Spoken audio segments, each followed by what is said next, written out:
안녕하세요. 반갑습니다. 자, 오늘은 우리가 주제 37을 공부할 차례인데요.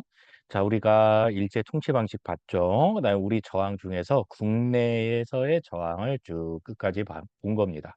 자, 이제는 우리가 다시 돌아와서요. 20년대 국외에서 어떤 일들이 있었는가? 여러분들이 다 들어봐서 알 만한 봉오동 청산리 전투를 포함해서 1920년대 해외 무장 투쟁에 대해서 한번 공부해 보도록 하겠습니다. 자, 일단 첫 번째는 여러분들이 순서를 좀 잘 정리해 둘 필요가 있어요. 그중에서도 봉오동 전투와 청산리 전투의 특징을 좀 구분하면은 좋을 것 같고요. 그다음에 삼부 통합 운동의 배경, 그다음에 결과는 어떻게 됐는지 잘 통합이 됐을까요? 그런 이야기들을 한번 해 보도록 하겠습니다. 지도 하나를 가져왔는데 이 지도는 여러분들 교과서 184 쪽에 있는 지도를 그냥 가져온 거예요. 그러니까 여러분도 교과서랑 같이 좀 보면 좋을 것 같아요. 오늘은 순서도 순서고 위치도 좀 같이 보면은 이해가 좀 빠를 것 같습니다. 자, 오늘 우리가 맞이하게 될 첫 번째 사건은 봉오동 전투입니다. 지도에서 찾아보면은 여기가 봉오동이죠. 자, 여기서 이제 전투가 일어나게 되는데 사실 이 이야기를 하려면 1910년대로 일단은 한번 돌아가 볼 필요가 있어요. 1910년대에 해외 독립운동 기지가 건설되기 시작했다 이런 얘기했던 거 기억나나요? 네. 그리고 거기에서 이제 군사 조직, 군대가 만들어진다라는 얘기도 했었죠. 그리고 3.1 운동 이후에는 해외의 무장 독립 투쟁이 활발히 일어난다라는 얘기도 했었습니다. 오늘 그 이야기를 하게 되는 거예요. 그러니까 군 부대가 이제 생긴 거예요. 그럼 본격적으로 일본군이랑 맞짱을 뜨면 되는데 전면전을 하기에는 아직은 힘이 약한 거예요. 일본은 최신식 무기로 가지고 있고 병력도 훨씬 많고요. 그렇죠. 그래서 전면전을 하지는 못하고요. 이 국경 너머로 찔끔찔끔 넘어와서 일본군 뭐 파출소 한번 불태우고 가거나 뭐 일본군 뒤통수를 한 대 후려치고 가거나 뭐 이런 식으로 일본군을 괴롭힌 거예요. 그리고 일본 군대가 출동하면은 "걸음아 나 살려라." 이제 도망가는 거예요. 그러면은 일본군은 막 쫓아오다가 이 국경선에서 멈출 수밖에 없어요. 왜냐하면은 여기를 넘어서는 순간 중국 땅이잖아요. 여기를 넘어가면은 이제 전쟁이 되는 거기 때문에 전쟁의 의미를 갖기 때문에 함부로 넘어갈 수는 없었던 거예요. 자, 이런 식으로 찔끔 넘어와서 뒤통수 치고 그다음에 연락에 도망가는 요런 작전을 게릴라 작전이라고 하는데 하루는 일본이 너무 열이 받았나 봐요. 그래서 국경을 넘어서 이 봉오동까지 유인을 당해서 끌려온 거예요. 거기서 인제 매복돼 있던 독립군 부대에 의해서 공격을 받게 되고 여기서 전투가 일어났는데 우리나라 이 독립군이 대승을 거두게 된 첫 번째 사례죠. 이때 아주 훌륭한 역할을 했던 게 바로 홍범도 장군이고 이 홍범도 장군이 이끌던 군대를 우리가 대한독립군이라고 합니다.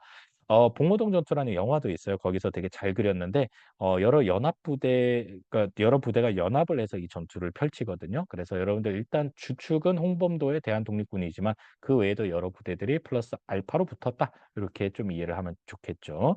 자, 일본이 이제 보복을 하기 위해서 대규모의 군대를 이끌고 중국으로 들어가려고 해요. 자, 들어가기 위해서는 명분이 필요합니다. 그 명분을 만들기 위해서 조작했던 사건이 바로 훈춘 사건입니다.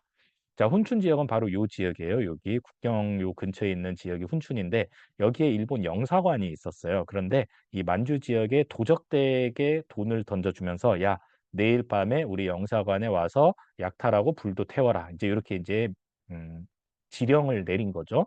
물론 인제 일본 영사관은 다 준비를 하고 있었어요. 다 이렇게 비워 둔 거죠, 인명 피해 나지 않게. 그리고 이제 도적대들이 때가 돼 가지고 이 훈춘에 있는 일본 영사관에 습격을 해 가지고 뭐 약탈하고 방화하고 이제 난리를 친 거예요.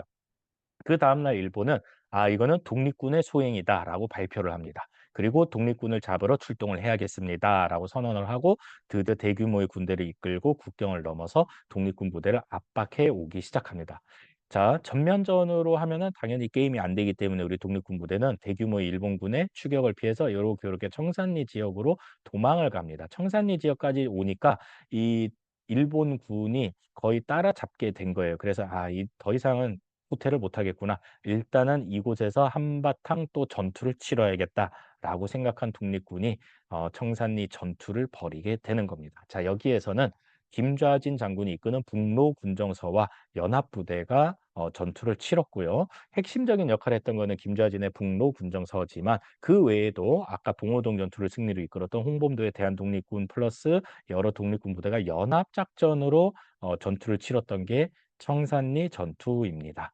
자, 청산리 전투까지 겪고 난 일본은 어땠을까요? 상당히 뚜껑 열리죠.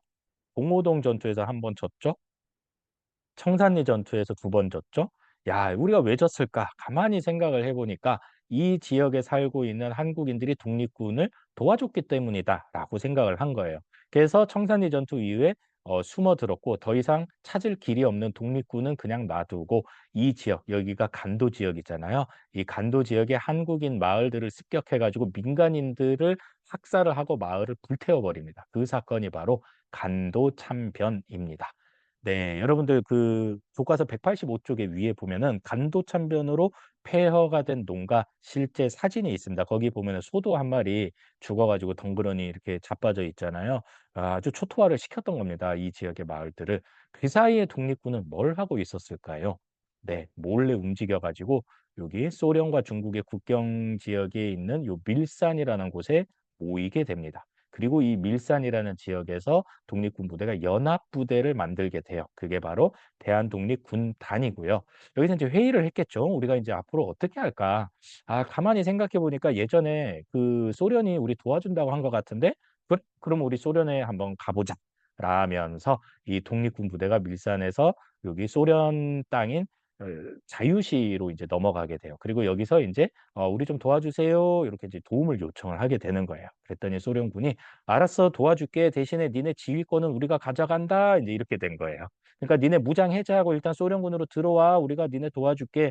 근데 가만히 보니까 느낌이 쎄하거든요, 이거. 아니, 우리 비록 가진 것 없고 지금 되게 없어 보이지만 우리 자존심 하나로 여기까지 왔는데 우리가 무장 해제하고 니네 소련군에 들어가라고? 에이, 그건 안 되지라고 약간의 동요가 생기는데 이때 요거를 찬성하는 독립군 부대가 있었고 그러니까 친소련적인 독립군 부대가 있었고 반소련적인 부대가 있었던 거예요. 이들끼리 또 갈등이 막 이제 불거지고 있을 때 소련군이 공격을 해 온 거예요. 야, 니네 빨리빨리 결정 안 하겠어. 이씨, 니네 혹시 일본인 스파이 아니야? 라면서 이 자유시에 있는 독립군 부대를 공격을 해버립니다.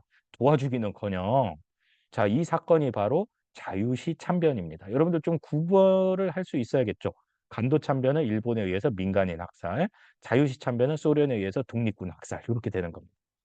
자, 자유시로 이동을 했으나 소련군의 공격으로 피해를 본 독립군은 아, 이제 더 이상 소련에게는 도움을 받을 수 없겠구나.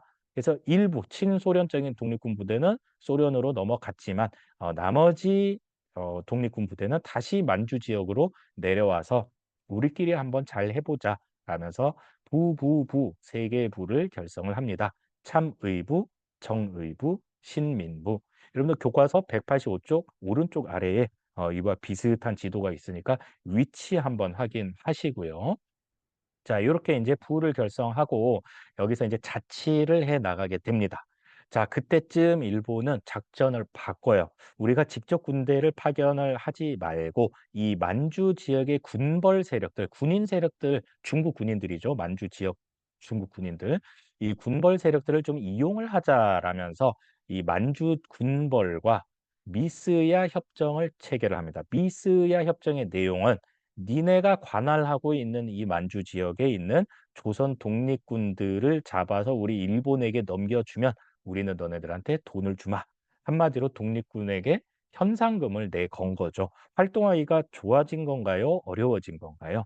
굉장히 어려워진 거죠. 어려울 때일수록 어떻게 해야 되죠? 힘을 분산시켜야 되나요? 힘을 모아야 되나요? 힘을 모아야 되겠죠. 자, 그래서 야, 우리 통합하자. 따로따로 하지 말고 그래서 삼부 통합운동이 전개가 됩니다. 요때쯤이 언제냐면은 국내에서는 신간회가 결성이 됐던 시기예요. 신간회도 통합이잖아요. 민족주의 계열과 사회주의 계열. 거기에 영향을 받기도 했다라는 얘기입니다. 자, 이렇게 삼부 통합 운동이 전개가 됐으나 하나로 완전하게 통합되지는 못하고 남만주, 북만주 이렇게 좀 따로따로 통합이 되는 모습을 보여요. 북만주 지역에는 혁신의회가 결성이 되고 남만주 지역에는 국민부가 결성이 됩니다. 시간이 좀 지나서 이 혁신의회에서 한국 독립당을 결성을 하고 그 밑에 한국 독립군이라는 군대 조직을 만들죠.